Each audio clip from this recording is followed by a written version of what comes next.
Bonjour. Alors, troisième et dernier panel sur un sujet ô combien important. On va parler des piliers un peu de l'intelligence économique et stratégique qui sont notamment enseignés au sein de la formation de l'école de guerre économique. On parle de la veille, de la collecte d'informations, de l'analyse, mais aussi des stratégies d'influence qu'on a vues lors du deuxième panel. On va voir l'un des autres piliers justement de cette formation, avec des thématiques très larges, mais toutes centrées sur la question de la sécurité économique, de manière générale. Et pour ça, je vais appeler nos invités, que je remercie par avance d'avoir accepté cette invitation. Tout d'abord, Monsieur Nizar Derdabi, je vous en prie. Vous êtes ancien officier supérieur de la gendarmerie royale, dans laquelle vous avez exercé la fonction de responsable de cellule de lutte contre le trafic international de drogue et le crime organisé. Vous êtes actuellement analyste en stratégie internationale, défense et sécurité. Vous faites partie du groupe d'experts du Forum de dialogue Sahel-Europe, relevant du Centre pour la sécurité internationale de l'Université Francisco de Vitoria de Madrid, qui vise à promouvoir la recherche conjointe entre le Sahel, le Maghreb et l'Europe sur ces questions. Vous êtes aussi chroniqueur et professeur. Professeur Derdabi, merci beaucoup d'avoir accepté notre invitation. Merci beaucoup Ali pour l'invitation et bonjour à tous les participants. Merci.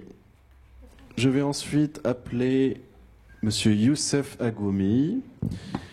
Vous êtes managing partner de la filiale africaine du cabinet Formind. Vous conseillez depuis plus de 10 ans les grandes entreprises françaises et africaines dans leurs sujets stratégiques liés à la cybersécurité. Vous intervenez au sein de différentes tables rondes et événements pour alimenter les discussions autour de la question de l'information, notamment au Maroc, mais aussi en Afrique de l'Ouest. Et vous êtes surtout administrateur et membre de la toute nouvelle et récente association qui se nomme Morocco Trust, la première association des professionnels de la cybersécurité au Maroc. Monsieur Youssef Agoumi, merci d'avoir accepté notre invitation. Merci Ali, bonjour à tous, c'est ravi de faire partie de ce panel. Je vais ensuite appeler Monsieur Mohamed Bayou. Vous êtes un ancien haut cadre des services de renseignement marocains, professeur vacataire en stratégie sécuritaire, senior consultant expert en renseignement sécuritaire, économique, stratégique et défense. Monsieur Mohamed Bayou, merci de nous avoir honoré de votre présence et merci d'avoir accepté notre invitation.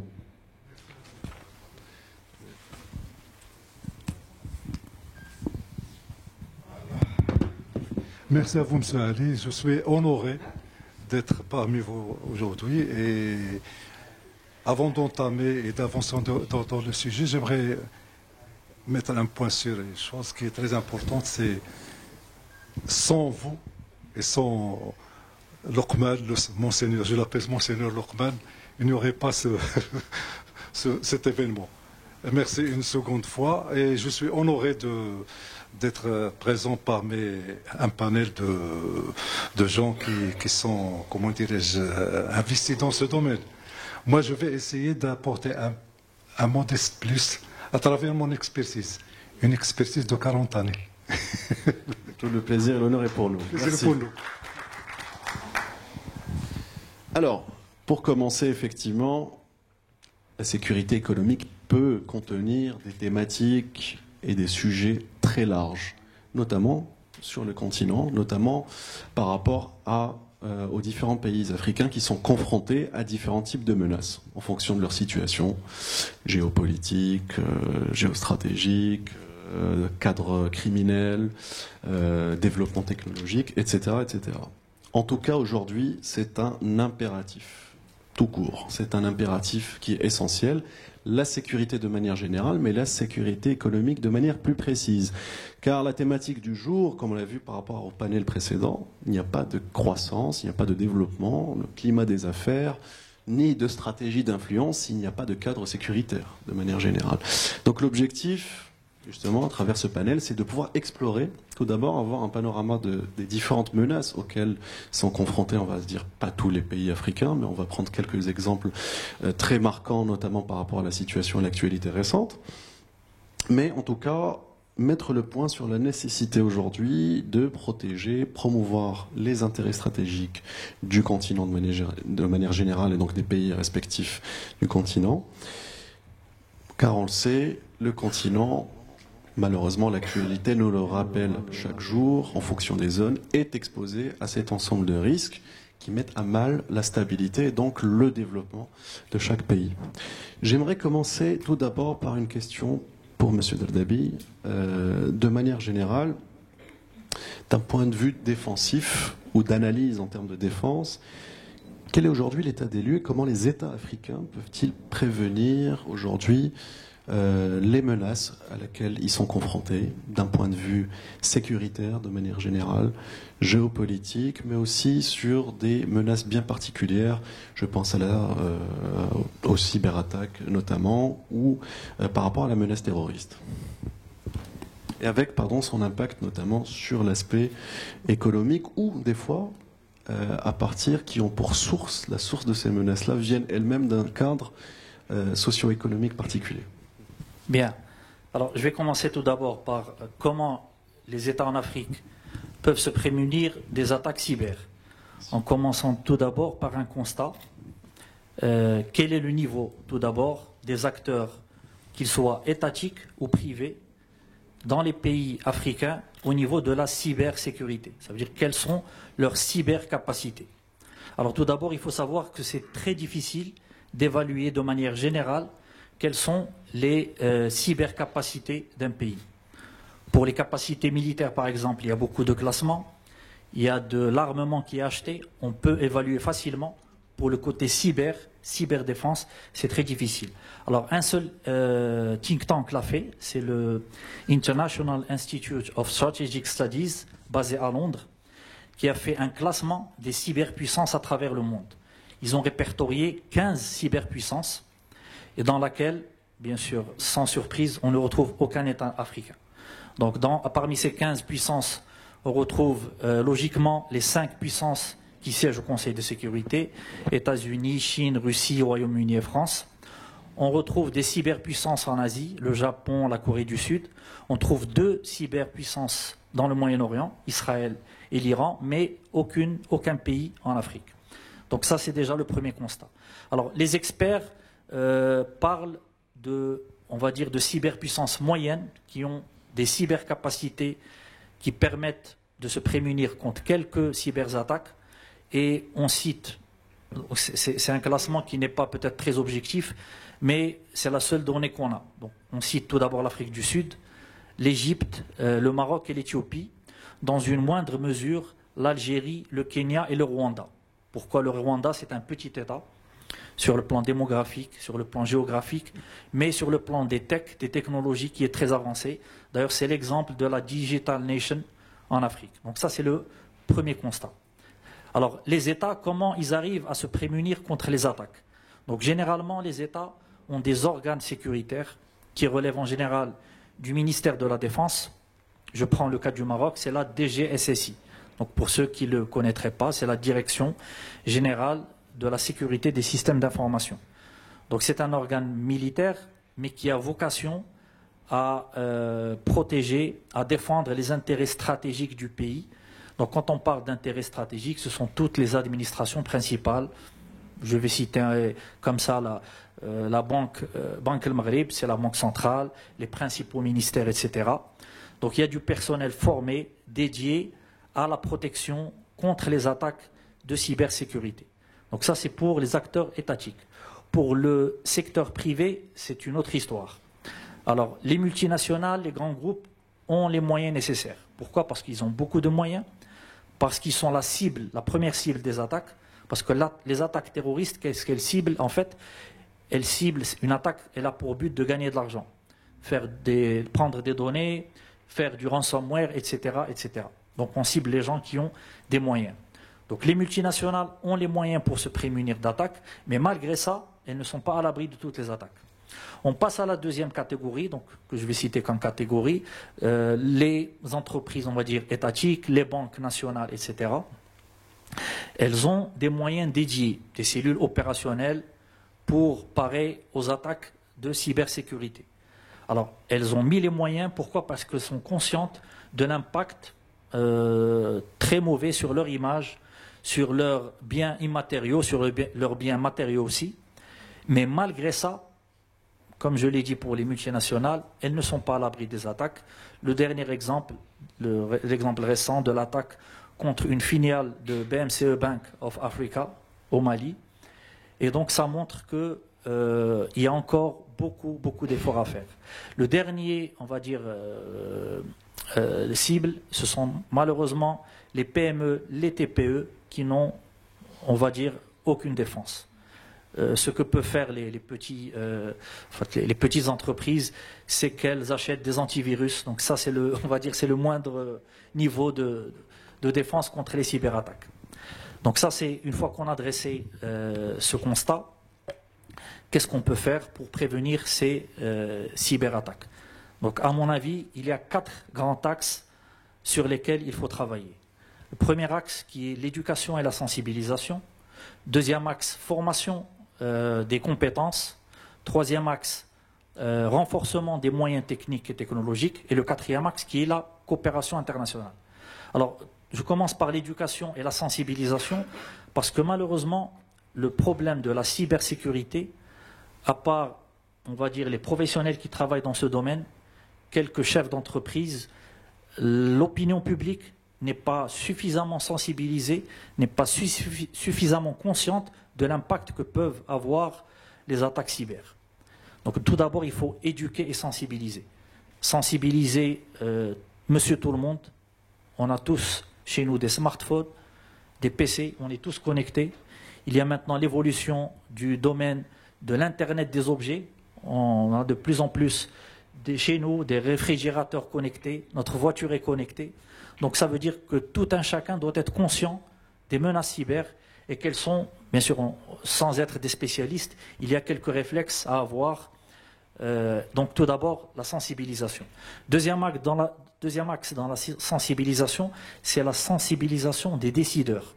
Alors pourquoi j'insiste sur cet axe? Les décideurs en général, qu'ils soient politiques, des ministres, des responsables d'administration, sont des gens de la génération des quinquagénaires ou plus, qui ne sont pas vraiment au fait de tout ce qui est technologique. D'ailleurs, j'avais fait cette remarque dernièrement, on parle beaucoup maintenant de l'IA, l'intelligence artificielle. Il y a la révolution ChatGPT, je ne sais pas, est-ce que vous êtes au courant déjà? Est-ce que vous l'avez déjà utilisé? Donc en fait, le problème qu'on a au Maroc et en Afrique, c'est que tout ce qui est technologique, on n'a pas cet esprit anglo-saxon américain où dès qu'il y a une nouvelle technologie, tout le monde s'en empare. Bon, quand je dis tout le monde, une grande partie. Pourquoi? C'est une culture. Pour nous au Maroc, en Afrique, on a un problème, plutôt une tendance nouvelle, même en parlant de l'intelligence économique. Très peu de gens, ils entendent parler d'intelligence économique, ah c'est trop technique, c'est compliqué, etc. Donc on a déjà ce problème de sensibiliser nos décideurs. Ils ne sont pas tous conscients de ce problème. Sensibiliser les directeurs, les CEO, les PDG des entreprises. Quand est-ce qu'ils sont sensibilisés en fait? C'est le jour où ils subissent une attaque, malheureusement. Et c'est déjà trop tard. Donc tout d'abord, premièrement, sensibiliser, éduquer. Deuxième chose, former les ressources humaines nécessaires qui pourront travailler dans la cybersécurité. Donc ce sont des ingénieurs, des techniciens, mais aussi dans le domaine managérial. D'ailleurs, c'est ce que fait le GE à travers son MBA, qui n'est pas un MBA technique, mais un MBA plutôt de compétences managériales. Donc avoir les compétences nécessaires dans ce domaine. Et malheureusement, ces compétences, comme en général les compétences dans tout ce qui est informatique, elles sont malheureusement pillées par les grandes boîtes en Europe. On le voit au niveau des développeurs, de tout le personnel qui travaille dans l'IT. Donc former, essayer de retenir ces gens et pourquoi pas ramener des compétences d'autres pays. Troisième axe important, c'est avoir les moyens technologiques. On a parlé des ressources humaines, il faut des moyens technologiques très forts aussi, qui vont accompagner qui vont permettre à ces ressources humaines de mettre en place les mesures efficaces pour se défendre. Donc, mettre en place des moyens, c'est des ordinateurs, c'est des supercalculateurs, etc. Et je prends pour exemple l'OCP. Donc, l'OCP, c'est l'Office des phosphates marocains, qui ont mis les moyens nécessaires au niveau de la formation déjà. Il y a des MBA au niveau de l'UM6P à Ben Guerir pour former des ingénieurs, mais aussi au niveau des moyens. L'OCP a lancé, ou plutôt a mis en place un supercalculateur qui s'appelle le Tobqal, qui est classé premier superordinateur en Afrique, 90e place, bon, je n'ai pas le chiffre exact, au monde, mais c'est-à-dire qu'on a besoin de ressources humaines, mais aussi de moyens techniques et technologiques, de data centers, etc. Tout ce qui est technologique. Et quatrième point, c'est le domaine de la coopération. Alors, quand on parle de coopération au niveau international, comment elle peut se faire? Il faut nouer des partenariats avec ces cyberpuissances que j'ai citées au début, qui ont les compétences nécessaires, qui sont elles-mêmes les premiers attaquants au monde. Donc il ne faut pas se leurrer. La Russie, la Chine, les États-Unis aussi. Donc, toutes les superpuissances font du défensif, mais ils font également de l'offensif. Donc essayer de nouer des partenariats. Et quels sont... Alors je prends pour exemple le partenariat récent entre le Maroc et Israël. Après les accords d'Abraham, le Maroc a conclu un partenariat sécuritaire et militaire avec Israël. Dans le domaine militaire, donc la vente d'armement, dans le domaine de l'industrie de défense, mais ce qui nous concerne particulièrement dans le domaine cyber. Donc à travers la formation, Israël est reconnu comme une cyberpuissance au niveau étatique, au niveau privé. Ils ont beaucoup de logiciels, de software. Ils ont peut-être ce qui se fait parmi les meilleurs des ingénieurs au monde. Et le Maroc a besoin de se renforcer. Donc à travers ce partenariat, le Maroc pourra former des compétences humaines, pourra aussi bénéficier d'un soutien, d'un transfert de savoir-faire, de compétences, etc. Alors, quelles sont les opportunités pour l'Afrique? Le continent africain regorge de ressources naturelles qui sont convoitées par toutes les puissances mondiales.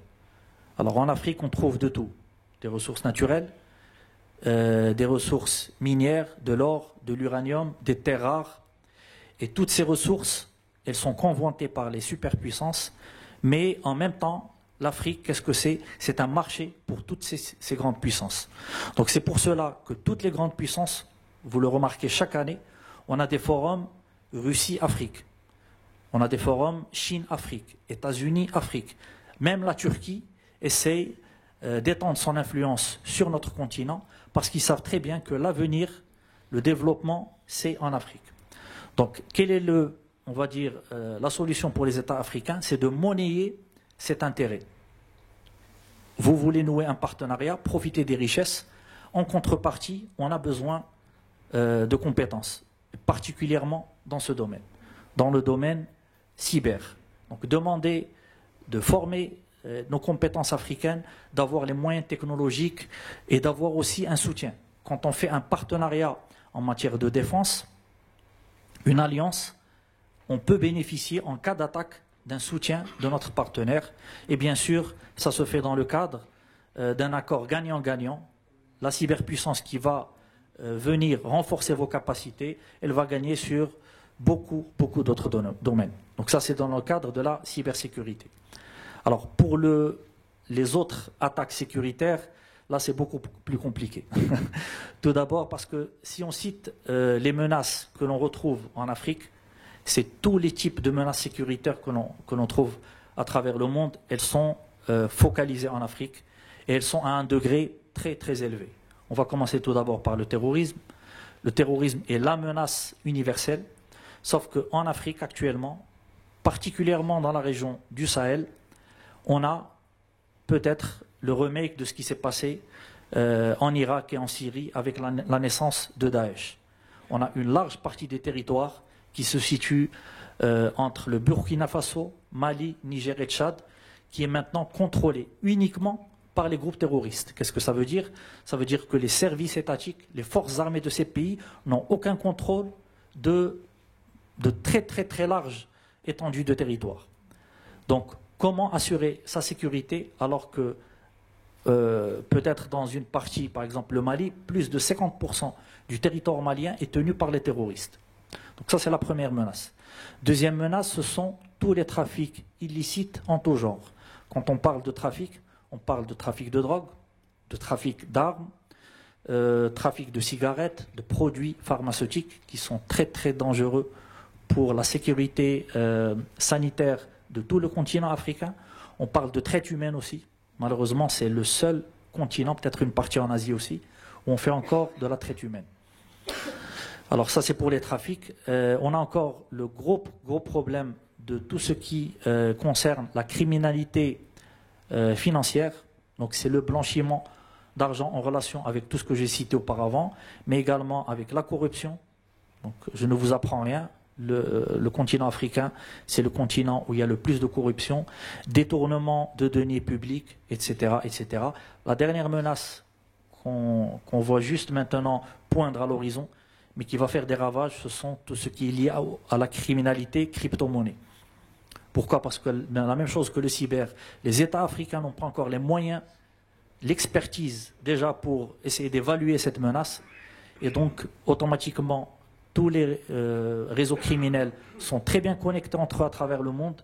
Ils font appel aux dernières capacités, aux dernières, on va dire, technologies. Et ça, c'est une menace qui arrive très, très bientôt. Et on a la dernière menace qui tourne autour des conflits, soit interétatiques, qui sont liés soit à une lutte pour les ressources naturelles, ce qui se passe maintenant avec un risque de guerre. Bon, ce n'est qu'un risque. La coopération internationale est en train de faire son chemin pour éviter d'ailleurs qu'il y ait une guerre entre l'Égypte et l'Éthiopie à cause de la première ressource naturelle qui est l'eau, à travers l'exploitation des ressources du Nil. Il y a aussi des risques de conflits pour, on va dire, raisons politiques, ce qui se passe maintenant entre le Rwanda, la RDC, ce qui pourrait se passer entre le Maroc et l'Algérie. Il y a une crise politique. Donc tout ça fait que le continent africain est on va dire, c'est une poudrière à tous les niveaux. Alors, comment on peut se prémunir aussi?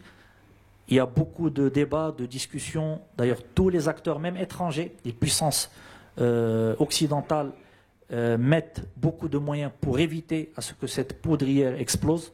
Parce que s'il y a vraiment une explosion sécuritaire, ça va rejaillir tout d'abord sur l'Europe, mais aussi sur on va dire, tous les pays du pourtour.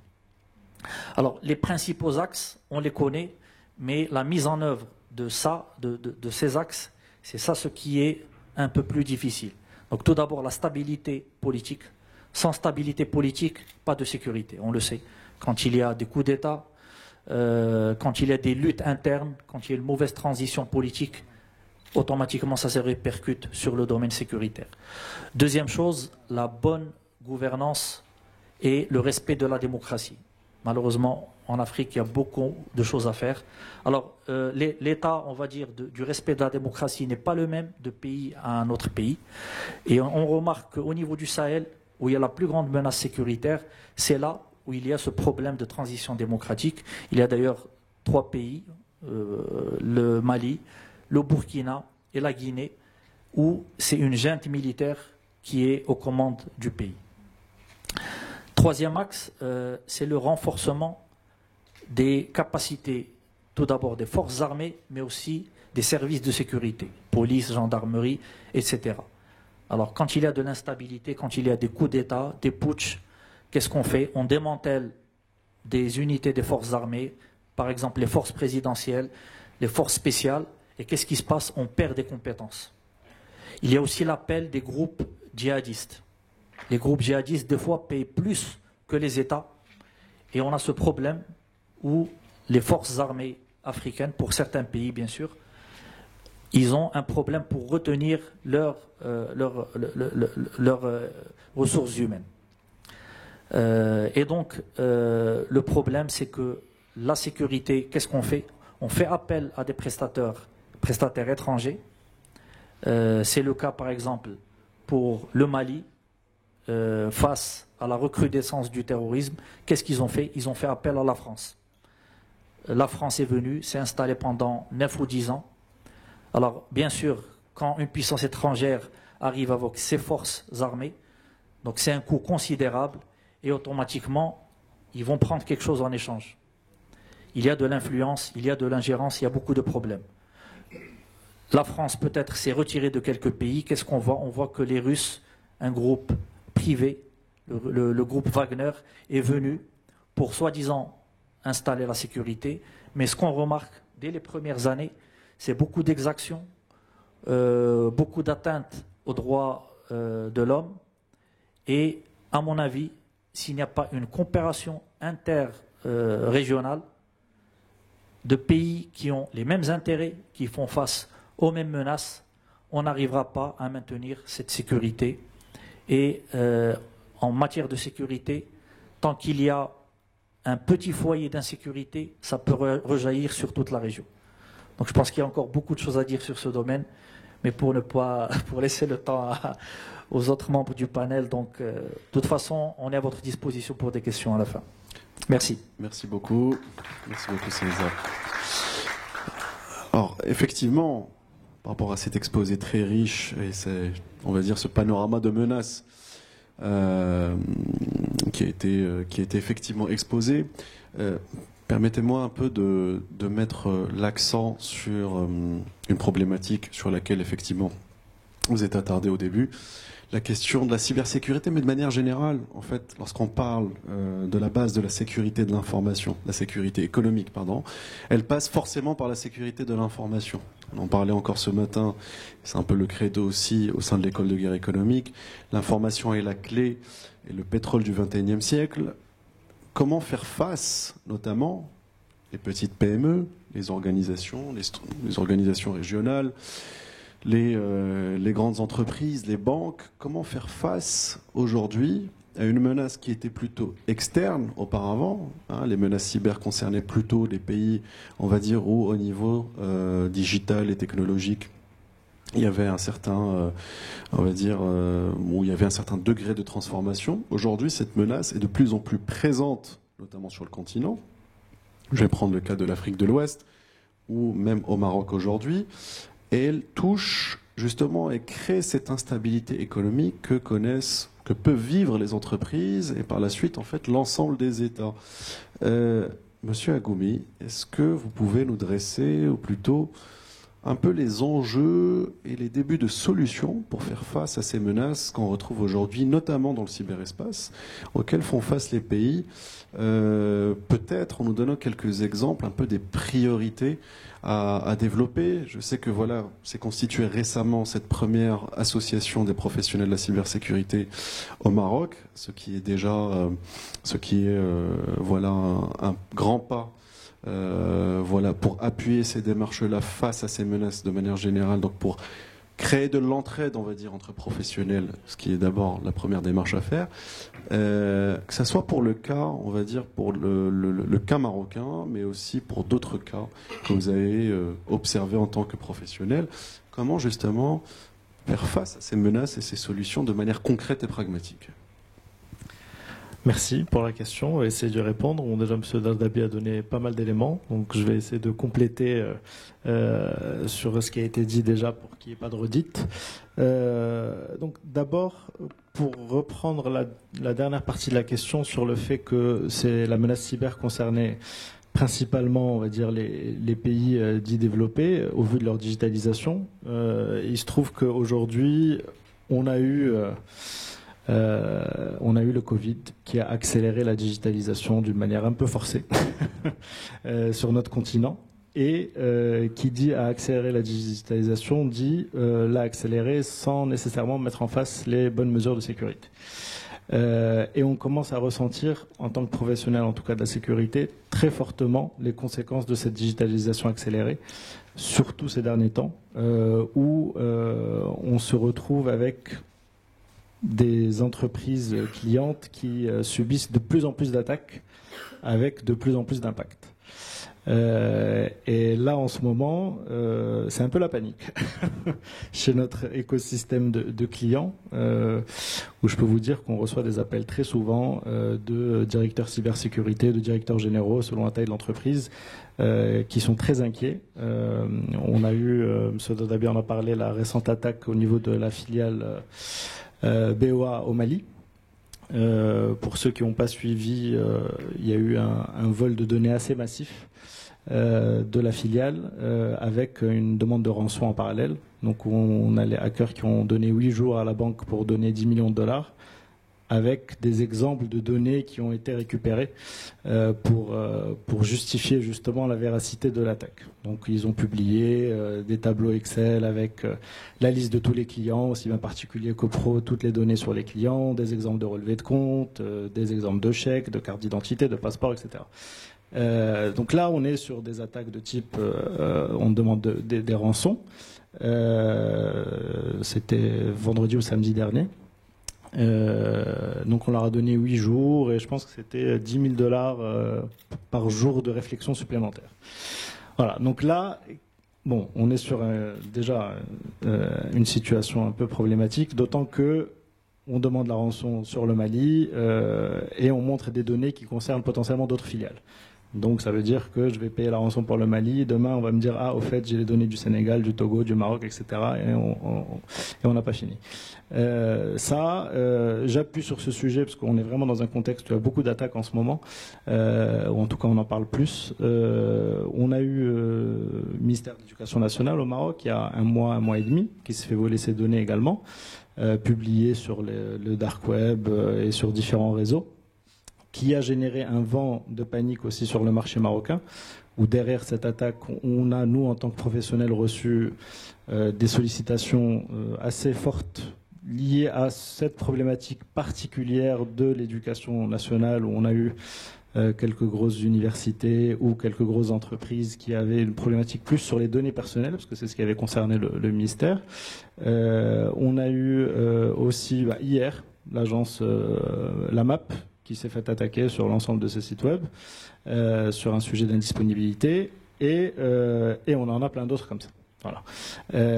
Donc gros sujet, et qui dit gros sujet, j'ai parlé d'un espèce de vent de panique, où on a du coup des entreprises qui n'ont pas subi ce type d'attaque, mais qui avaient déjà conscience de ce sujet, mais qui ont de plus en plus conscience. M. Dadabi l'a dit tout à l'heure, on attend souvent d'être attaqué avant de prendre conscience du sujet. Bon, là, l'avantage, c'est que même quand les autres se font attaquer, on prend conscience du sujet. Donc, on n'attend pas forcément d'être attaqué nous-mêmes.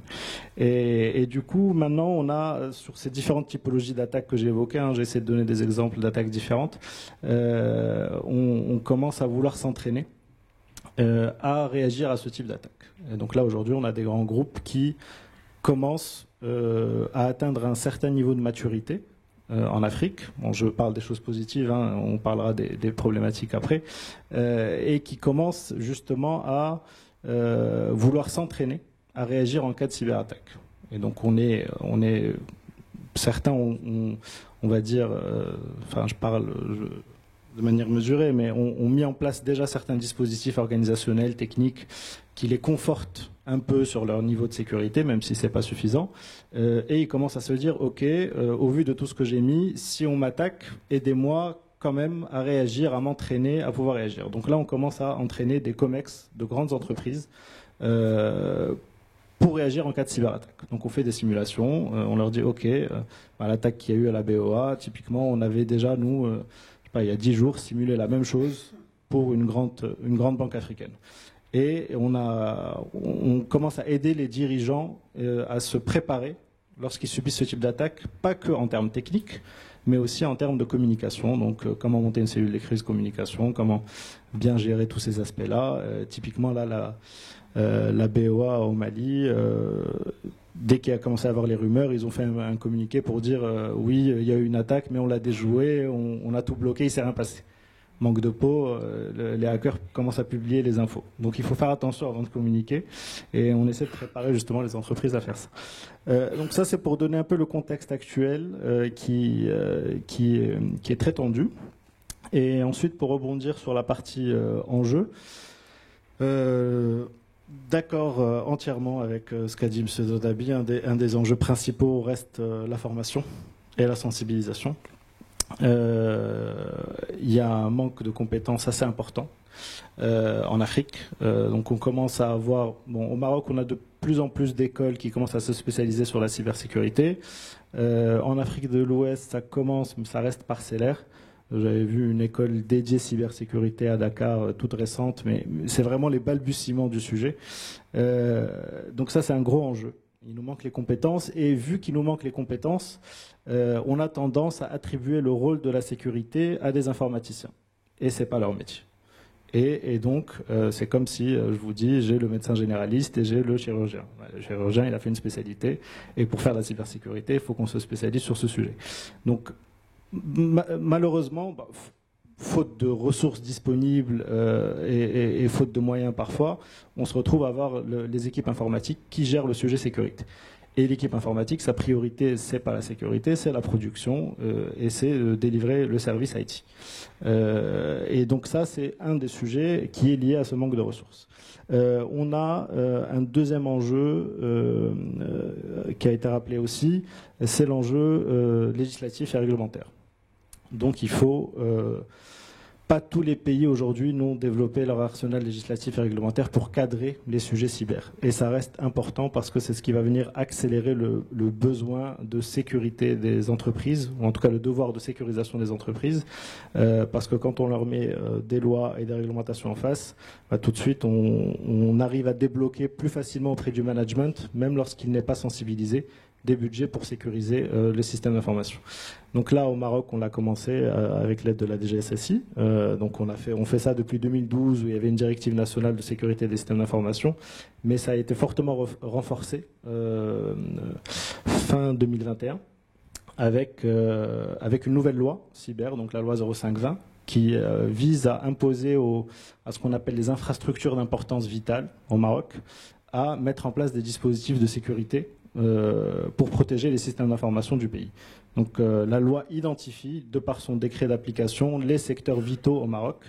En plus des institutions publiques, on a identifié un certain nombre de secteurs vitaux, comme le secteur de l'énergie, l'industrie, les banques, l'assurance, les mines, avec des porteurs de chacun de ces secteurs qui vont venir un peu représenter tout le secteur dans les mécanismes de sécurité. Donc on vient imposer des organisations cybersécurité, on vient imposer la mise en place, la réalisation d'analyses de risques pour identifier les risques auxquels font face les entreprises et pour protéger efficacement et pas investir sur la sécurité sans mettre les risques en face.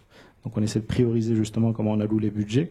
Cette loi vient imposer aussi un certain nombre d'autres mécanismes de détection des incidents, de déclaration des incidents à la défense nationale pour les systèmes d'information critiques. Et vient aussi poser un sujet lié à la souveraineté nationale sur la localisation des données, ou en tout cas des données dites sensibles. On est venu identifier de par le décret ce qu'est une donnée sensible. Donc ça va être une donnée qui aura potentiellement un impact pour la nation en cas de fuite. Et donc là, de par la loi, on se doit d'héberger cette donnée sur le territoire national. Et c'est ce qui explique en partie l'augmentation des data centers au Maroc pour justement répondre à ces enjeux des entreprises marocaines. Donc il y a un véritable enjeu business derrière, hein. On n'est plus que sur un enjeu sécurité, mais il y a même un enjeu business. Donc on a de plus en plus de data centers qui viennent au Maroc. Et on a même les acteurs mondiaux, enfin internationaux, des grands acteurs de cloud, qui vont venir installer leurs instances cloud au Maroc. On a Microsoft qui l'a déjà fait à Ben Grir, on a Oracle aussi qui l'a fait, on a Amazon qui est en train de le faire, donc ça commence à bouger pour répondre à ce type d'enjeu. Et on n'aurait pas eu cet arsenal législatif, je ne pense pas que ça aurait accéléré ce type d'acteurs, l'installation de ce type d'acteurs dans notre continent. Donc là, c'était pour adresser le sujet. Donc j'ai parlé de l'enjeu formation, de l'enjeu législatif. On a un enjeu, j'en ai parlé un peu au début, hein, tout simplement, ça va vous paraître évident, de sécurisation de nos systèmes d'information, tout simplement. Donc là, on a des vulnérabilités qui sont grandes ouvertes sur nos SI. Et tout ça est lié de toutes les manières, hein. Mais cette accélération de la digitalisation qu'on a connue, en fait, on a la chance en Afrique de faire des sauts technologiques énormes où on n'a plus besoin de passer par toutes les étapes de technologie par lesquelles sont passés d'autres pays, mais on accède tout de suite à la technologie la plus avancée. Et qui dit accéder tout de suite à la technologie la plus avancée dit qu'on n'a pas eu les étapes d'augmentation de la maturité sécurité en fonction des différentes technologies. Et donc on arrive tout de suite sur une technologie et à nous de mettre la bonne sécurité en face et de nous former rapidement et d'avoir les outils de sécurité suffisants et nécessaires.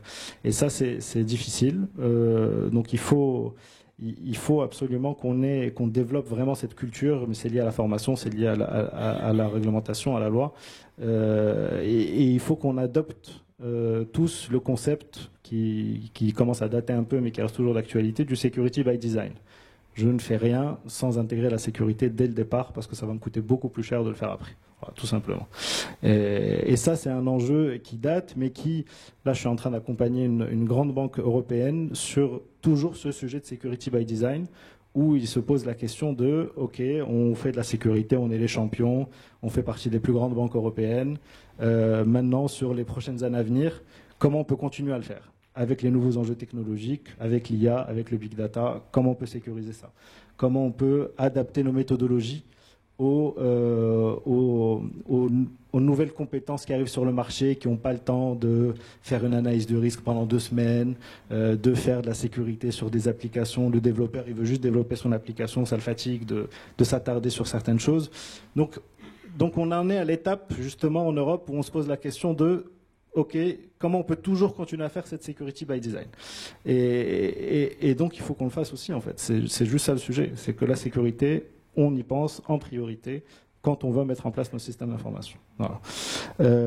Et puis, un autre enjeu qui a été évoqué, c'est la coopération. Voilà, donc coopération évidemment internationale, parce que la cybersécurité c'est transfrontalier, donc il faut absolument coopérer, échange d'informations, échange de bons procédés, mais aussi la coopération en interne, tout ce qui est, on parle de partenariat public-privé dans plein de secteurs, il faut le faire aussi sur la cybersécurité, c'est très important, et c'est ce que fait d'ailleurs Israël, et c'est comme ça qu'ils sont aussi développés. Moi, j'y étais, je pense, il y a à peu près 1 an. On voit de la cybersécurité partout. Ils ont énormément de licornes en cybersécurité. J'ai assisté à une conférence avec leur Premier ministre de l'époque où il disait la priorité nationale de l'État d'Israël, c'est la cybersécurité aujourd'hui et pour les années à venir, et non pas parce qu'on a besoin de nous défendre, mais parce que c'est là où il y a le plus gros ROI, tout simplement. Voilà, il dit ça concret, évidemment, c'est parce qu'ils ont besoin de se défendre, comme tout le monde. Mais il y a aussi un enjeu business, comme je disais tout à l'heure. Donc il n'y a pas que l'enjeu défense, qui est bien sûr prioritaire, il y a l'enjeu business aussi, tout simplement, si on réfléchit terre à terre. Et justement, pourquoi je parlais de ça ? Parce que quand j'y étais, j'ai tout simplement, bêtement posé la question de pourquoi vous avez les meilleures sociétés de cybersécurité en Israël ? C'est quoi la recette secrète ? Et on m'a expliqué que c'était le partenariat public-privé. Et que au sein de l'État, je ne sais pas si vous le savez, mais en Israël, ils doivent tous faire l'armée. En fait, quand ils passent par l'armée, les citoyens ont accès à des technologies les plus avancées, parce qu'il y a toujours un décalage entre entre l'armée et le civil. Et on leur dit, quand ils passent sur le civil, qu'ils ont le droit d'utiliser certaines technologies qui sont devenues obsolètes pour l'armée. Et donc ils sortent et ils créent des startups sur base des technologies qu'ils ont vues et ils ont un avantage concurrentiel considérable. Et s'ils arrivent à le faire, pourquoi nous on n'arriverait pas à le faire en fait ? Voilà. Et je pense que c'est déjà pas mal. J'en laisse un peu pour répondre aux questions. Merci Youssef. Alors effectivement.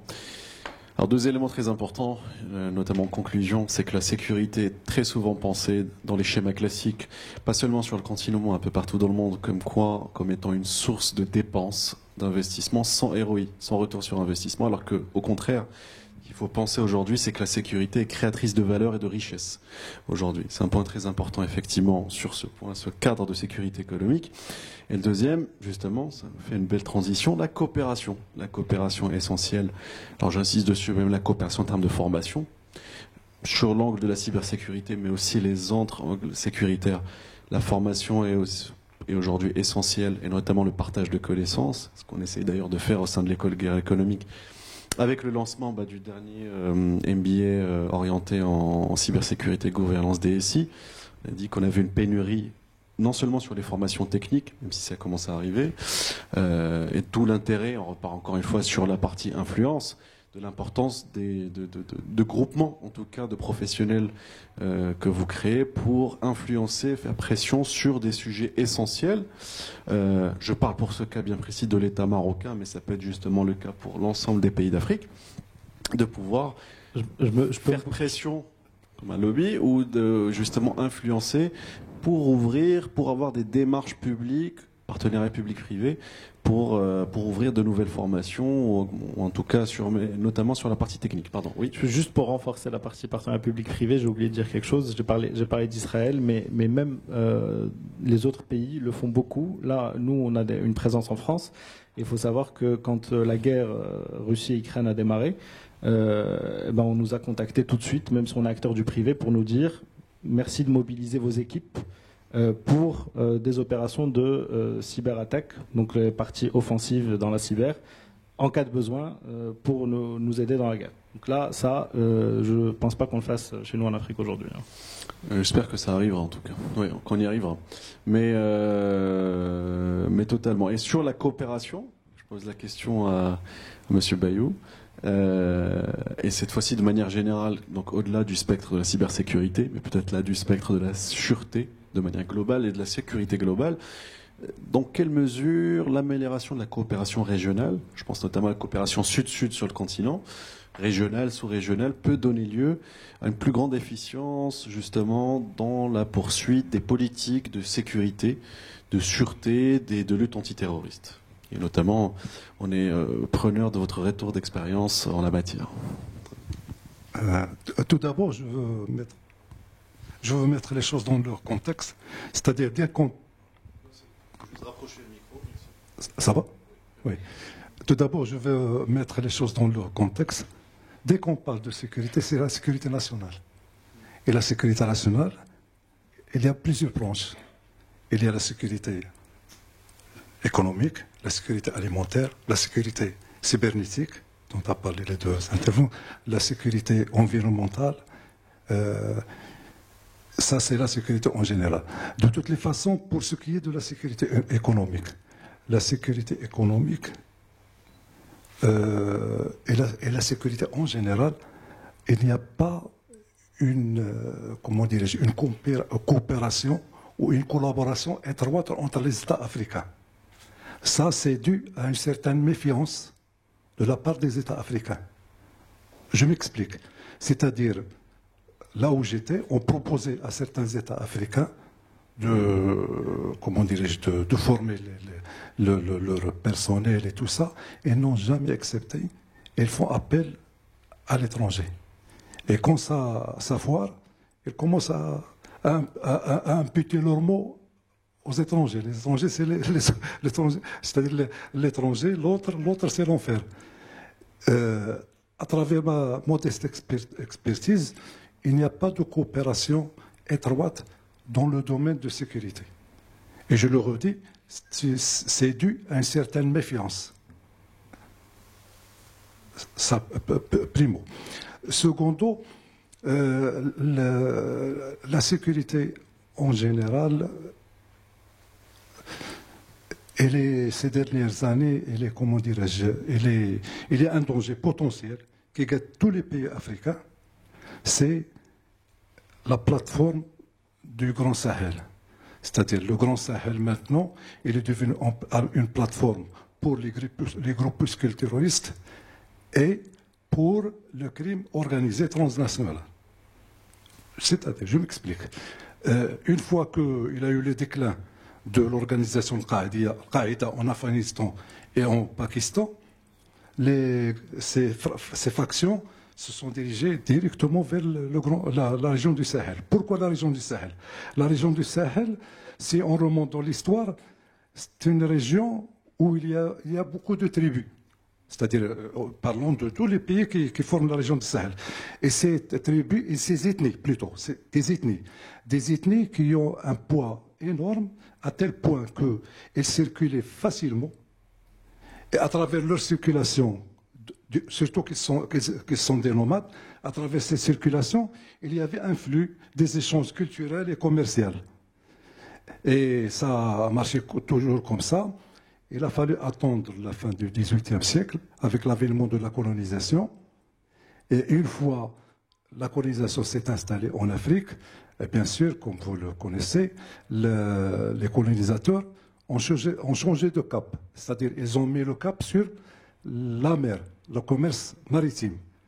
Alors que avant, c'était le commerce qui se faisait à travers le désert, le Grand Sahara ou la région du Sahel. Et c'est là où ces tribus se sont converties en contrebandiers. Elles ont commencé comme ça. Et par la suite, leurs États d'origine, c'est-à-dire leur exiger certains impôts. Et quand ils se sont trouvés face au mur et qu'ils sont obligés de donner des impôts, ils se sont développés. C'est-à-dire, ils ont passé un deal avec les réseaux mafieux et avec les réseaux de crimes organisés au Sahel. Et la région du Sahel, au début, c'était comment dirais-je, il y avait surtout le trafic de drogue. Mais, arrivé à un certain moment, le circuit du trafic de la drogue dure, la cocaïne et tout ça, qui venait de l'Amérique latine, il atterrit directement à la région du Sahel. Et de là, il est, comment dirais-je, distribué vers l'Europe, l'Afrique et tout. C'est-à-dire que, pour nos Marocains, le grand danger, c'est le Sahel. Et pour les Africains en général, le grand danger, c'est le Sahel. C'est-à-dire, tous les groupuscules terroristes qui se trouvent en Afrique, que ce soit Boko Haram, que ce soit Ansar Din, que ce soit le Shabab de Somal, que ce soit comment dirais-je, un autre groupe, ce sont des groupuscules terroristes, mais comment dirais-je, ils ont tous présenté leur allégeance à l'organisation mère qui est Al-Qaïda au Maghreb islamique. Al-Qaïda au Maghreb islamique, c'est-à-dire du moment qu'elle a la main mise sur le territoire du Grand Sahel, ces ethnies ont été obligées de composer avec. Pire que ça, les mafieux et les réseaux du crime organisé se sont mis la main dans la main avec l'organisation Qaïda dans une politique de win-win. C'est-à-dire que eux, comme ils maîtrisaient la région, comme ils maîtrisaient la géographie, ils assuraient la sécurité aux réseaux mafieux et au crime organisé. Et maintenant, au niveau du Sahel, comment dirais-je, ce qui est très prisé actuellement, ce n'est plus le trafic de drogue ou le trafic d'armes. Et entre parenthèses, le trafic d'armes, des armes légères. Et non pas actuellement, la chose qui est très prisée et qui rapporte beaucoup, c'est l'immigration clandestine. C'est-à-dire l'immigration clandestine, ça ne coûte pas beaucoup, il n'y a pas de risque. Et il faut savoir une chose, c'est que maintenant, la région du Sahel, c'est la seconde région au monde du point de vue danger. Et l'Afrique, surtout au niveau du Sahel, il a battu le record en nombre de morts, de victimes des actes terroristes. Plus de 48% des actes terroristes qui ont, comment dirais-je, été sanctionnés par des décès, et ça, en Afrique et dans la région du Sahel. C'est-à-dire que nous, Marocains, ou nous, Africains, moi je parle de l'Afrique en général, c'est-à-dire le grand danger actuellement, c'est Al-Qaïda fi bilad al-Maghreb islami. Ah, bien. Eh bien, pour établir une coopération étroite, le malheur, c'est qu'on a découvert que certains pays, malheureusement, certains responsables locaux, régionaux, ils sont entrés en en relation d'intérêt avec les réseaux mafieux, avec le crime organisé, et même Al-Qaïda في بلاد المغرب الإسلامي, et même encore les autres groupuscules terroristes qui sont implantés à travers l'Afrique. Je reviens à la coopération. Il faut dire qu'il n'y a pas de coopération, M. Ali. Il n'y a pas de coopération. Et comme j'ai insisté là-dedans, il y a une certaine méfiance de la part de nos frères africains. Il n'y a pas de coopération. La coopération, je vais vous dire une chose, c'est que, abstraction faite des relations diplomatiques qui sont rompues avec l'Algérie, il y a toujours une coopération sécuritaire. Jusqu'à présent, il y a toujours une coopération sécuritaire, abstraction du politique ou de la chose diplomatique. Mais avec les États africains, il n'y a pas de coopération.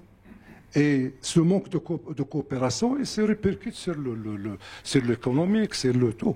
Et dire que, comment dirais-je, les États africains, ils préfèrent coopérer avec les Européens en général, avec surtout les Français. Et là, je vais ouvrir une parenthèse, c'est que il ne faut pas, comment dirais-je, répéter les slogans stéréotypes qui sont diffusés, ou plutôt qui sont diffusés par les Européens en général. Je m'explique.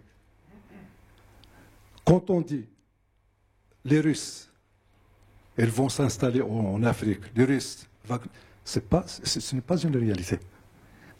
Ce n'est pas une réalité. Les Russes ne sont pas installés en Afrique, et ça je le dis, et je suis responsable de ce que je dis.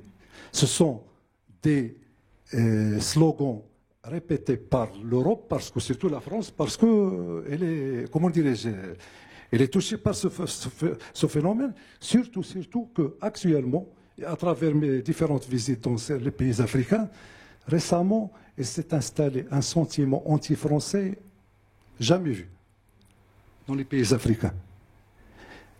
Je vais ouvrir une autre parenthèse. Avec tous les respects que je dois aux magistrats guinéens, il ne faut pas, je m'excuse surtout à l'intervenant, c'est-à-dire qu'il ne faut pas vexer nos amis africains. Je m'explique. Il y a une transition. Ici, la France qualifie cette transition de putschiste. Nous, on ne doit pas, comment dirais-je, répéter de tels slogans parce que ça fait mal à nos relations avec ces pays africains. Moi, entre parenthèses, je connais l'actuel président de la transition du Mali, de la Guinée-Conakry. C'est un brave type. Il a fait beaucoup de choses. Il est en train de faire beaucoup de choses. Et notre ami le magistrat pourra me contredire ou dire... Et c'est la même chose pour le Tchad. C'est la même chose pour le Mali. C'est-à-dire, ces pays-là, qu'est-ce qu'ils ont fait? C'est-à-dire, il est arrivé un temps où ils ont voulu, comment dirais-je, se libérer de la France. Carrément. Et il faut aussi mettre l'accent sur la chose suivante, c'est que nos colonisateurs, ils n'ont fait que nous piller. Et maintenant, c'est-à-dire ces nouvelles équipes de transition, que ce soit au Tchad, que ce soit au Mali, que ce soit au Guinée, à Conakry, ce sont des gens qui veulent, comment dirais-je, apporter un plus à leur pays. Et moi, je parle en connaissance de cause. Et moi, je ferme cette parenthèse. Revenons au fait que, c'est-à-dire la collaboration et la coopération, je dirais tout simplement qu'il n'y a pas de coopération dans le domaine sécuritaire. Et moi, personnellement, je m'inscris en vrai pour ce qui est de l'intelligence économique. L'intelligence économique, j'ai été dans certains pays africains. Le malheur, c'est que cette discipline, c'est la chasse gardée des décideurs. Je m'explique. C'est-à-dire, par exemple au Maroc, Au Maroc, je ne sais pas si vous je ne vais pas, comment dirais-je, divulguer un secret de polichinelle. Au Maroc, la sécurité économique, ou plutôt l'intelligence économique, elle est, comment dirais-je, elle passe par plusieurs étapes, c'est-à-dire il y a l'implication du ministère des Finances. Au niveau des départements des Finances, il y a un service. On fait appliquer le ACP et la primature. Il y a un autre service à la primature.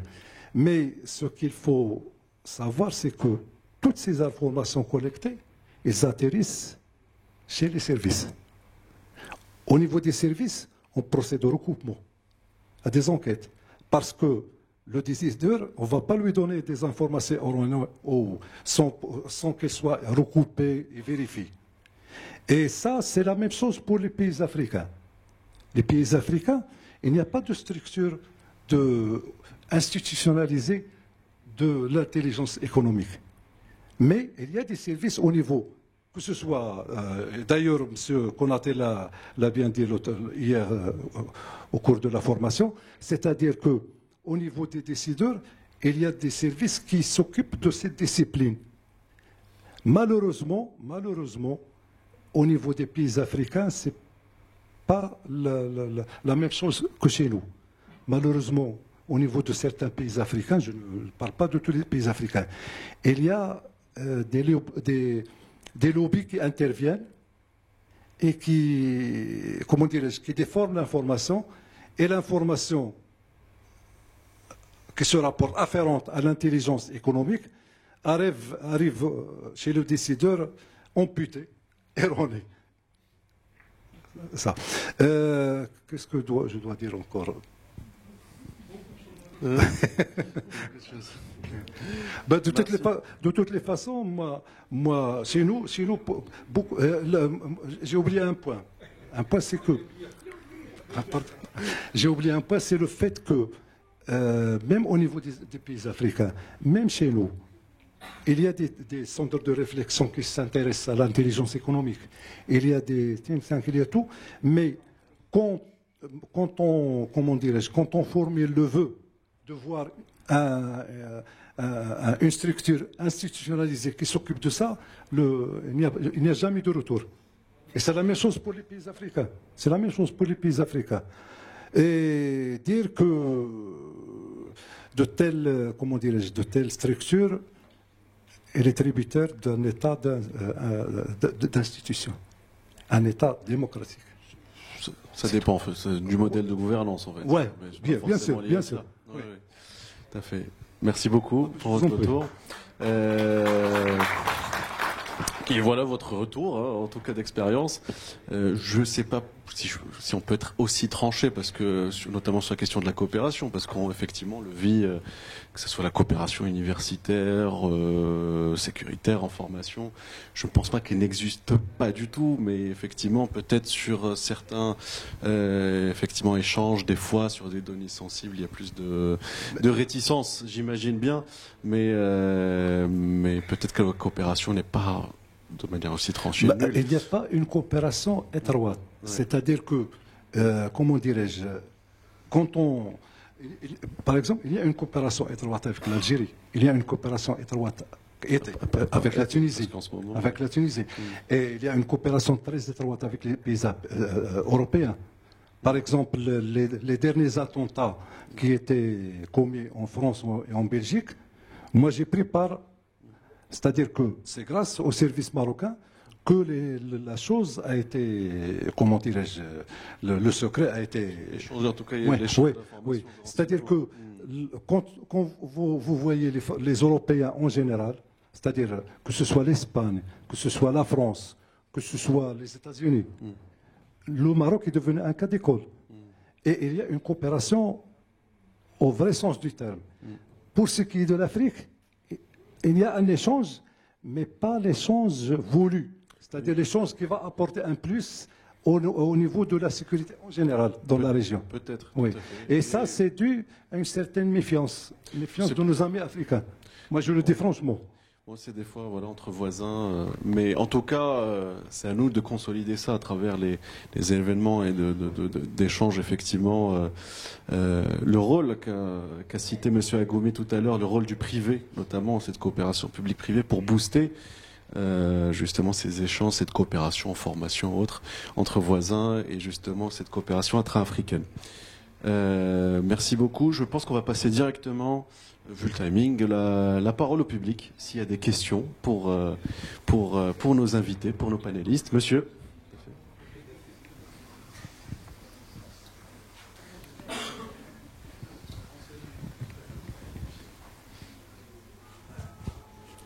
Bonsoir dans l'ensemble. Moi, je suis Mamadian Diallo, je suis guinéen, juge au tribunal de première instance de Conakry 3. J'ai suivi avec attention l'intervention de, je pense, M. Derbabi. Il a parlé un peu de la transition et de l'insécurité qui est amenée par la transition. Mais je veux vous dire, contrairement à ce que vous pensez, à République de Guinée, c'est la transition qui a amené la sécurité économique.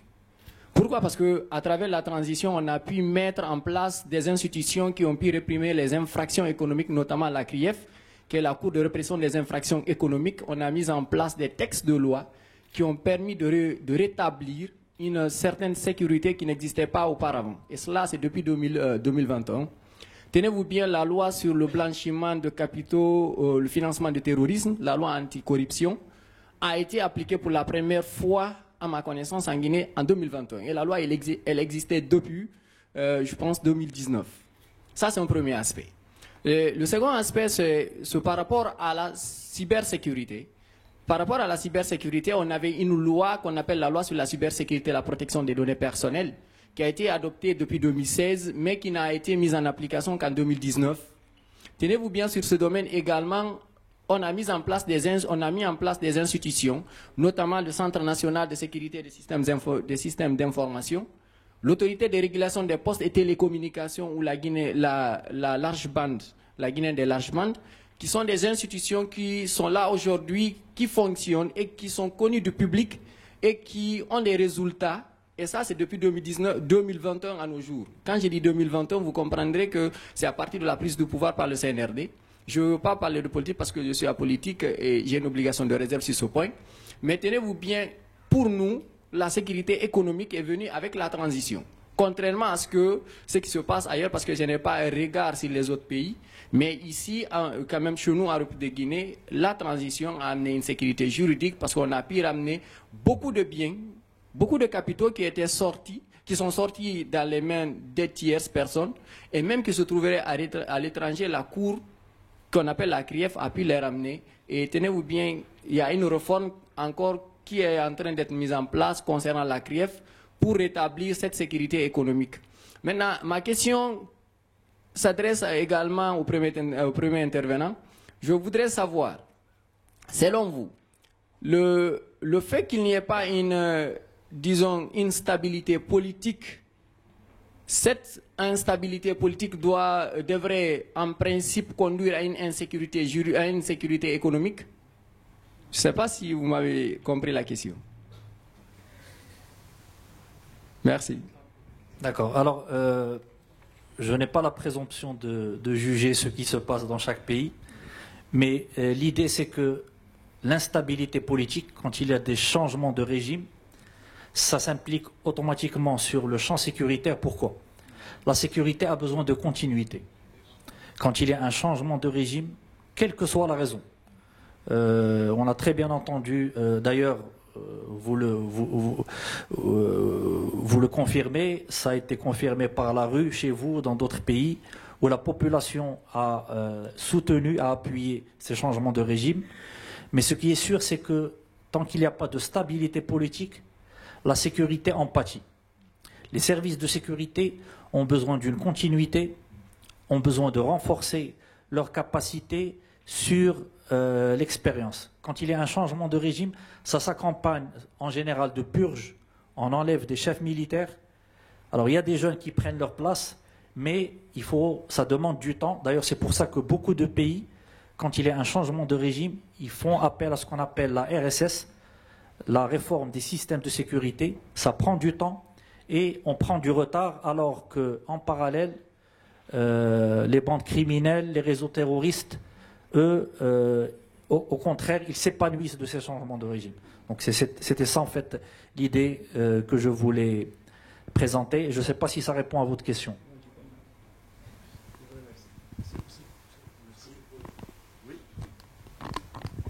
Moi, je m'inscris en fond pour ce que dit notre intervenant, parce que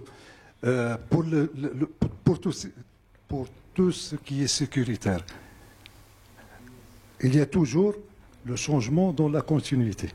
C'est-à-dire que, à part le politique, à part le militaire, les services de sécurité, ils travaillent aisément. Et ça, c'est la même chose, que ce soit en Guinée. Et moi, comment dirais-je, je viens tout juste de déposer mes armes. J'ai été en Guinée avant, dans le cadre légal et services. Rien n'a changé. Peut-être vous allez me dire la RDC.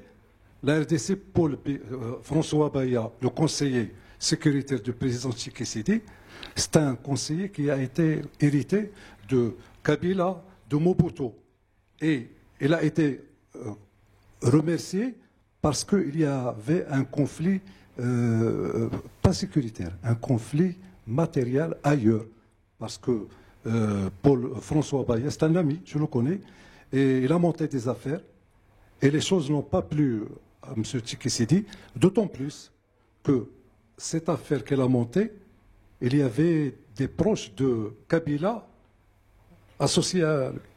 C'est comme ça qu'il a été, je dirais, remercié.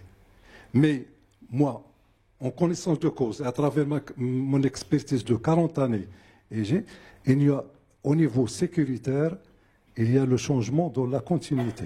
C'est-à-dire les services de sécurité n'ont jamais été touchés. C'est-à-dire il y a le changement. Le changement y est, mais il y a la continuité. Il n'y a pas de purge. Les purges se font au niveau militaire, au niveau civil. Et c'est le cas au Guinée-Conakry. Au Guinée-Conakry, qu'est-ce qu'il a fait, Monsieur le Président Doumbouya?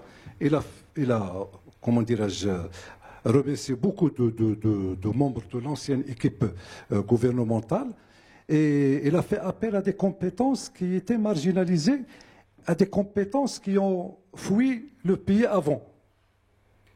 Et des compétences, vraiment de grandes compétences. Et c'est la même chose pour le Tchad. C'est la même chose pour le Mali. Moi, je me suis toujours dit, je dis qu'il ne faut pas, comment dirais-je, prendre les choses à la légère. Quand on a une information, il faut la recouper avant de la diffuser. Parce que les fake news, là, on a souffert et on souffre toujours. Et surtout, moi, sans que vexer quoi que ce soit, quand on veut, comment dirais-je, donner une information, vous n'êtes pas sûr de l'information. Il ne faut pas la laisser la donner comme ça, parce qu'il y aura des répercussions néfastes. Surtout que je suis sûr et certain, parmi les assistants, il y aura un ou deux qui travaillent pour le compte des services. Il va rapporter le tout. Et ça va se répercuter. Je ne dis pas comme ça, elle les a invités ou il est courant. Non, pas du tout. Pas du tout. Pas du tout. Ça, il faut le mettre dans la tête. C'est-à-dire, quand vous dites quelque chose, ou bien il est crédible et recoupé, ou bien... C'est bien. En tout cas, l'objectif du débat, en tout cas, c'est d'avoir des avis différents, édulcorés, qu'on va bien sûr, on va pas en prendre d'avis tranchés, mais voilà un exemple. On peut avoir deux avis effectivement divergents à partir de retours d'expériences différents, bien sûr, tout en ayant de la nuance sur beaucoup de sujets. Prochaine question. Maître Iman. Oui.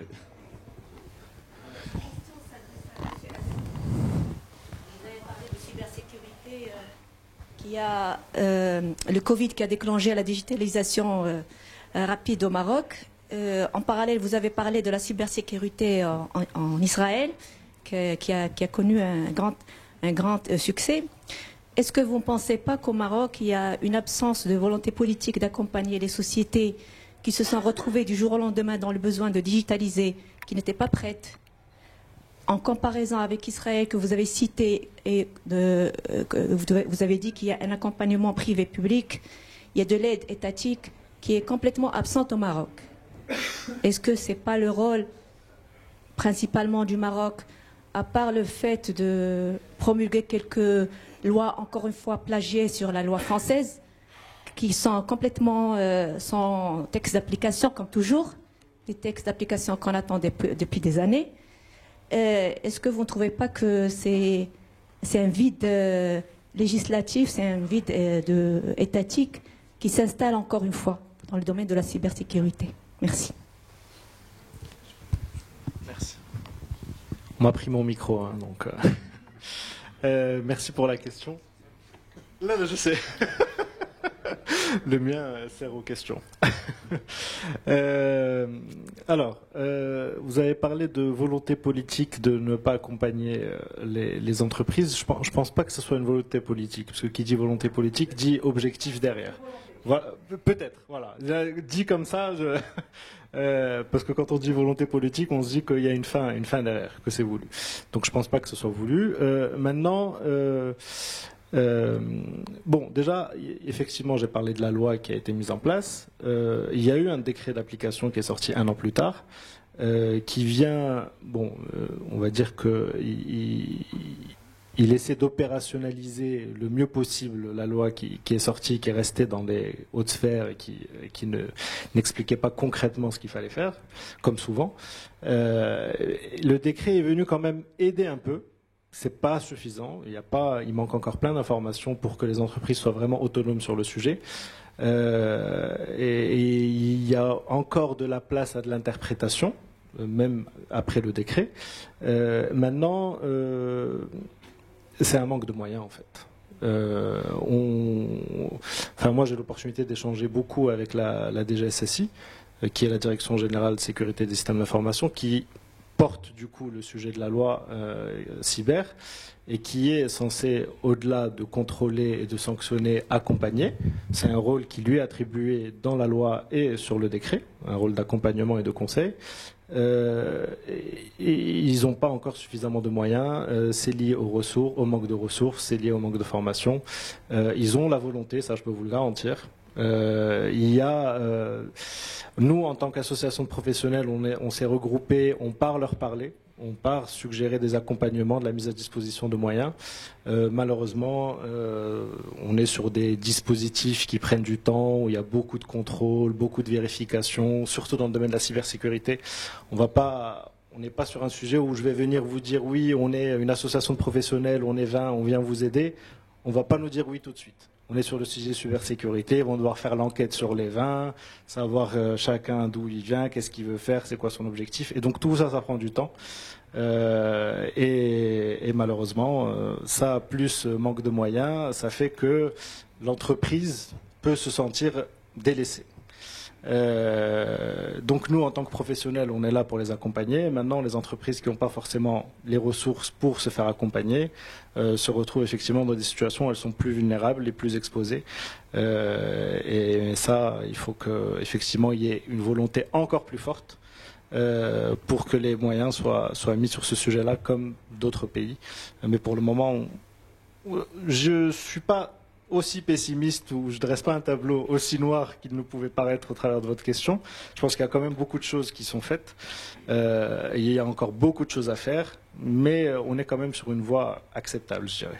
Voilà. Je ne sais pas si j'ai répondu, j'ai essayé en tout cas. Mais... Merci beaucoup. Une autre question. Loukman, oui, bien sûr, oui, il faut. Oui.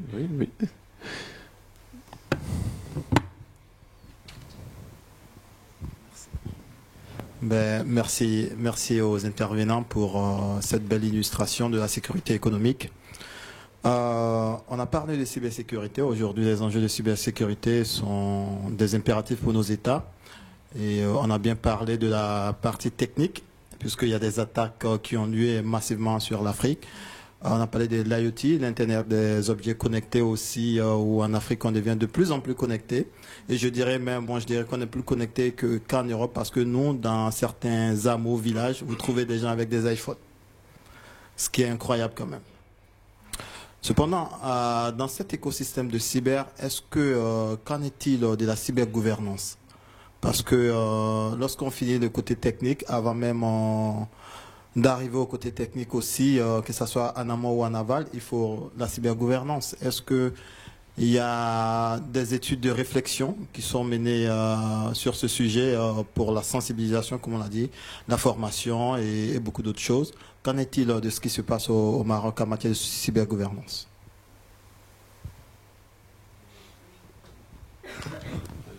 Je prends une partie et on se complétera mutuellement.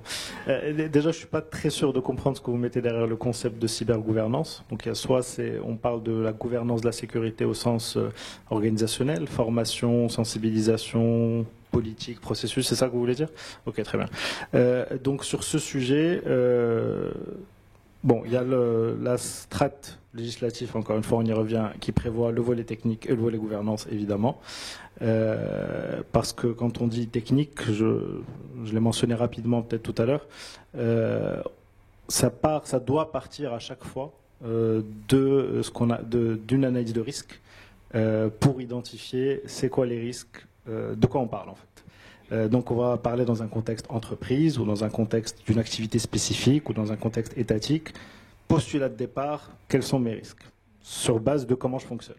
Quels sont mes risques liés à la fraude, à l'interruption d'activité, à la fuite d'informations, à la perte d'intégrité, aux cyberattaques.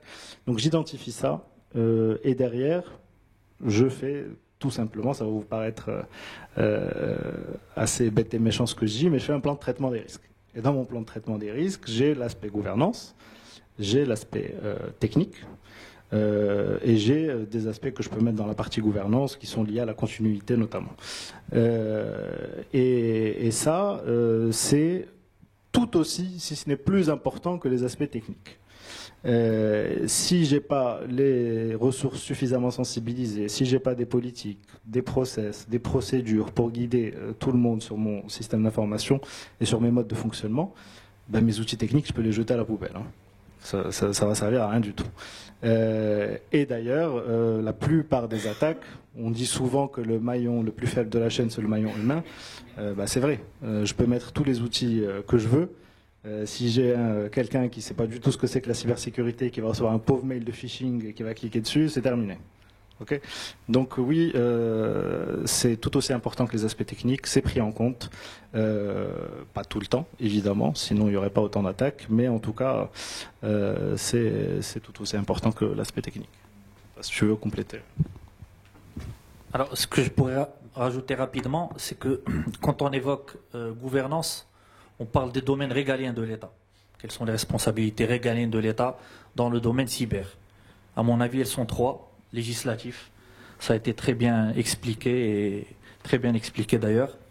Le domaine sécuritaire, j'en ai parlé brièvement tout à l'heure, c'est l'organe, on va dire, régalien, l'organe étatique qui s'occupe pas uniquement de la cyberdéfense, parce que c'est difficile d'assurer un soutien à toutes les administrations étatiques. D'ailleurs, c'est pour ça que normalement, chaque ministère, chaque administration a sa propre cellule, avec ses propres moyens, avec sa propre politique.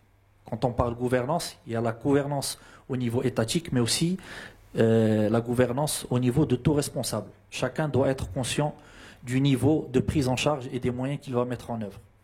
Et enfin, il y a le côté éducation et formation. Et à mon avis, c'est là où le bas blesse, pas qu'au Maroc. J'en ai parlé au début dans l'introduction de mon intervention. Je pense que c'est le domaine majeur.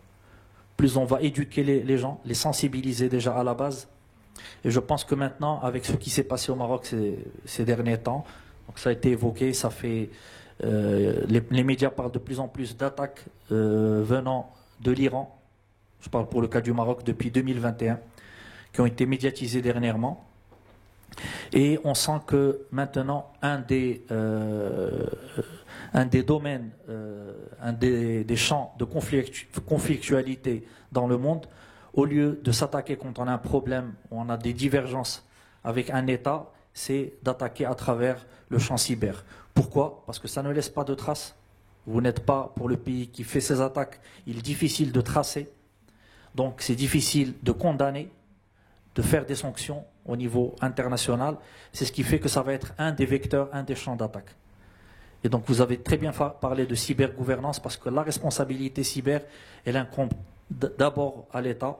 Pourquoi? Parce que les entreprises, elles défendent leurs propres intérêts, leurs données, leur business, mais c'est aux organes étatiques, à l'exécutif d'assurer cette cybergouvernance, enfin cette cyberdéfense dans le domaine cyber, qui est devenu et qui sera dans les années à venir le principal champ de conflictualité et de compétition entre les nations.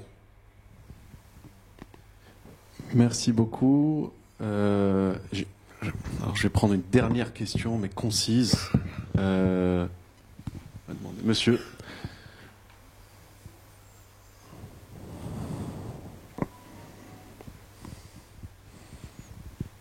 Merci. Salam alaikum. Bonsoir. Je tiens également à remercier les organisateurs pour cette belle opportunité et même nos chers intervenants. Je m'appelle Mahat Touel. Ma question s'adresse à tous les intervenants. C'est concernant les sécurités informatiques au niveau, on dirait-je, early stage des entreprises. Un des intervenants a mentionné la sécurité by design. Et c'était pour moi une occasion pour savoir à quel stade une entreprise PME doit intégrer un système d'information qui intègre un bon niveau de sécurité informatique. D'autre manière, si une PME ou bien une start-up avec un fort potentiel de croissance, est-ce qu'elle doit considérer le fait d'intégrer un système d'information ou bien la cybersécurité dans la phase de démarrage ou bien de lancement, un de ses priorités? Une deuxième question, c'est... Désolé, on va prendre qu'une seule. Désolé, et d'ailleurs je vais en prendre qu'une seule réponse parce qu'on est un peu short dans le temps. Merci beaucoup. D'accord. Merci beaucoup. Merci. Qui se lance, Youssef? Oui, parfait. Je prends. Ça revient à ce que je disais tout à l'heure. Si vous vous posez ce genre de questions, il faut réfléchir risque. Si dans le cadre de, je ne sais pas si vous parlez pour vous ou en général, mais dans le cadre d'une start-up ou d'une petite entreprise, posez-vous la question de où se situe votre valeur, où sont vos enjeux. Est-ce que vous avez plus des enjeux liés à la confidentialité de votre information, ou est-ce que vous avez plus des enjeux liés à la disponibilité des services que vous proposez, ou est-ce que vous avez plus des enjeux liés à l'intégrité de l'information que vous partagez avec vos tiers? Selon là où vous positionnez vos enjeux, vous allez pouvoir justement décider des meilleurs moyens de sécurité pour votre système d'information. Par défaut, je vais vous dire, évidemment, il faut intégrer la sécurité dans votre SI. Après, si vous n'avez pas d'enjeu particulier et que vous vous servez je ne connais pas l'activité dont on parle, mais que vous vous servez du SI de manière minime, bon, c'est peut-être pas la priorité, peut-être que vous avez d'autres priorités pour lancer votre start-up. Si maintenant vous avez une activité qui est centrée sur votre SI et basée sur ça, et que la confiance vis-à-vis de vos tiers est clé dans le succès de votre business, la cybersécurité doit être une condition essentielle. On voit de plus en plus de start-up qui meurent dans l'œuf, ou de petites entreprises, je vais dire, par défaut de cybersécurité. Donc, selon votre activité, c'est plus ou moins une composante primordiale. Merci beaucoup. Merci à nos invités pour ce panel très riche en informations et très intéressant. Merci à tous les invités, tous les participants pour cette journée qui a été très riche et très réussie, notamment pour le lancement de ce premier débat africain d'intelligence économique qui, j'en suis sûr, à travers la plateforme Le Débat africain de l'intelligence économique gérée par l'Institut africain de réflexion stratégique et même à travers aussi les pages de l'école de guerre économique. Nous continuerons de relayer la réflexion qu'on a eue tout au long de cette journée à travers différents résumés, différentes publications.